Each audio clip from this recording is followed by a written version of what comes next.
Welcome to discussions about energy. My name is Kaisa Koskinen and I have Vortex Healing teacher Terrie Rolands with me today. Hi. Hey, so cool that you're here.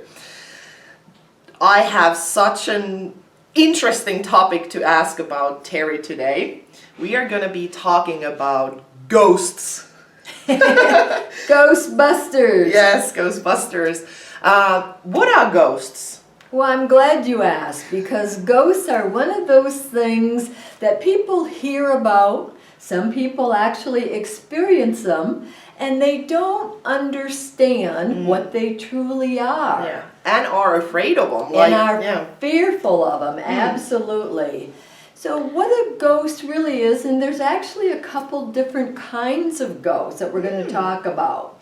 But the average ghost is actually a part of a person's emotional body that splits off when a person dies. Really? And it could be a person that lived in a particular house and has a very strong emotional attachment to the house. Or they have a family and grandchildren, and they have a really strong emotional attachment to something on the physical earth plane.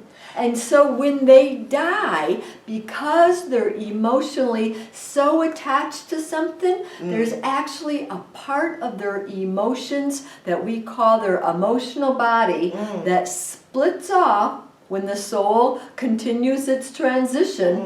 Part of the emotional body splits off, densifies, and stays behind because it doesn't want to emotionally leave something that it loved or cherished so much. What comes to my mind is that what if the person has like a traumatic death? Can that splitting of the emotional part of you happen then too? Or is it like, does it have to do with your life? Like bigger picture of your life. Do you know what I'm saying? It's usually the emotional attachment to something. Okay. There's another kind of a ghost that's called a karmic body ghost. And that's actually part of our karmic body, our residue of what we came in to work through and to learn, that actually splits off when a person dies because it's not quite ready to continue to evolve and move on. So there's another type of body called, or ghost, called the karmic body ghost. And this is the kind of ghost that's very dense, that can actually move furniture and shake cupboards and rock chairs and slam doors. Often people will have you've heard of haunted houses with ghosts that have ghosts that make noises. These are the ones that we call karmic body ghosts, very dense karmic body ghosts. Okay, so the emotional ghosts, if I would call them emotional ghosts, so they don't usually move things. They just hang around with the emotional energy. Exactly. And the karmic ghost, that's like more dense and has more energy in a way. It has a denser energy so that it can physically move things like chairs and doors and cupboards.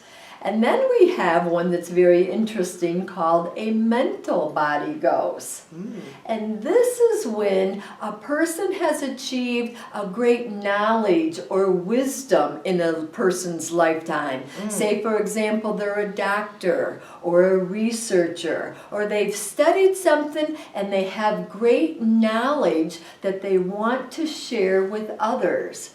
And then when they die, part of their mental body that has that deep desire to share some knowledge or wisdom that they had acquired, part of their mental body splits off and stays behind. So a good rule of thumb when you encounter a ghost or to think that you sense a ghost is to ask the ghost, not to be afraid, there's nothing to be afraid of, but ask the ghost, do you have some information that you'd like to share? Do you have some knowledge or some wisdom that you could share? And that's the reason why that part of them stays behind, and that's called the mental body ghost. Okay, so if I encounter a ghost, I need to ask the ghost why they are here. Why are you they here? Emotionally tied to something? Have they been emotionally traumatized like you said? Yeah. Is it part of their karmic body that needs to evolve? Or do they have information that they would like to share with you? Okay. Now, one more type of ghost that we work with is called a live body ghost. And a live body ghost is when a person who's still living has a very, very deep emotional trauma. Say, for example, somebody that they love, that they've been married to for 50-some years, died. And they go into such an emotional, distraught, emotional pain that part of their emotional body actually splits off while they are still alive. That's because creepy. they can't handle or process the emotions. Okay. So that's called a live body ghost. And when that happens, a person who's still alive usually feels numb, they feel shut down, and they almost walk around with no feelings, almost like in a zombie state. Now, if you ever encounter a live body ghost, the person needs to receive a healing so that the emotional part of them that split off can come back together so the person can have more of an emotional health and wholeness. Okay. So we actually have 4 different kinds of ghosts that we can encounter on the earth plane. None of them we need to be afraid of. Some of them we need to send to the light so they can continue to evolve. Yeah. But don't be afraid and ask the ghosts if they have something to share, why are they here, and if there's anything you can do to actually support them. And if nothing, then you can intend to send the ghosts to the light so they can continue to evolve. Yeah. And obviously in Vortex Healing we have tools to help them as well. Absolutely. Yeah. All right. Thank you so much. This was super interesting. Thank you, Terrie, Thank you for for sharing. asking.